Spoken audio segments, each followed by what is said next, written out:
Indian idol से reject, Saregama reality show से बाहर और आज बिहार विधानसभा की सबसे युवा विधायक। बिहार के अलीनगर से युवा विधायक बनी मैथिली ठाकुर की कहानी किसी फिल्म के स्क्रिप्ट से कम नहीं है। एक छोटे से गांव से निकली ये लड़की सुरों में मिट्टी की खुशबू लिए आज राजनीति के शिखर पर खड़ी है। मधुबनी जिले के उरैन गांव में जन्मी मैथिली की शुरुआत ही संघर्ष के बीच हुई। उनके पिता रमेश ठाकुर खुद प्रशिक्षित संगीतकार थे और वही उनके पहले गुरु, पहली प्रेरणा और वही जिन्होंने उन्हें एक लोक गायक बनने का सपना दिखाया। लेकिन सपनों की राह आसान कहाँ होती है। संगीत के कारण पूरा परिवार दिल्ली शिफ्ट हुआ, लेकिन वहां भी सफर सीधा नहीं था। शुरू के सालों में मैथिली ने छोटे मोटे जगरातों में गाया। बचपन से ही रियलिटी शोज के दरवाजे खटखटाए, Sa Re Ga Ma Pa, little champs, Indian idol junior, लेकिन हर जगह से मैथिली को बस रिजेक्शन ही मिला। यहाँ तक कि एक वक्त पर उन्होंने आईएएस बनने की भी सोची, लेकिन संगीत से उनका लगाव कहाँ खत्म होने वाला था। फिर आया साल 2017, राइजिंग स्टार, और यही वो स्टेज था जिसने मैथिली को राष्ट्रीय पहचान दिलाई।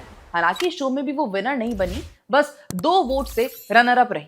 लेकिन लाइव वोटिंग के दौरान पूरे देश ने पहली बार उस आवाज को सुना जिसमें सादगी, भक्ति और भारतीय संस्कृति की महक थी। लोगों के दिल में उनका हिंदू संस्कृति से जुड़ाव घर कर गया और यही शो उनके लिए वो दरवाजा खोल गया जिसके बाद वो कभी पीछे नहीं मुड़ी। तुम उठो सिया श्रृंगार करो, राम को देखकर श्री जनक नंदिनी, शिव तांडव स्रोतम, अवध में राम आए हैं, ऐसे अनगिनत भजन मैथिली ने अपने अंदाज में गाए जिन पर सोशल मीडिया पर करोड़ों लोग झूम उठे। रियलिटी शो के बाद डिजिटल प्लेटफॉर्म की भी स्टार बन गई। भाइयों ऋषभ और अयाची के साथ उन्होंने भक्ति गीत, मैथिली लोकगीत, भोजपुरी फोक और रामचरितमानस की चौपाइयां दुनिया तक पहुंचाई।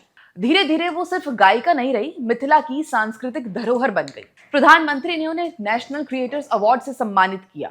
बिहार सरकार ने उन्हें राज्य खादी ग्रामोद्योग बोर्ड का ब्रांड एम्बेसडर बनाया और फिर 2025 में उन्होंने वो कदम बढ़ाया जिसकी किसी ने कल्पना तक नहीं की थी, राजनीति में एंट्री। बीजेपी ने उन्हें अलीनगर से टिकट दिया और जनता ने उन्हें सिर आंखों पर बिठा लिया।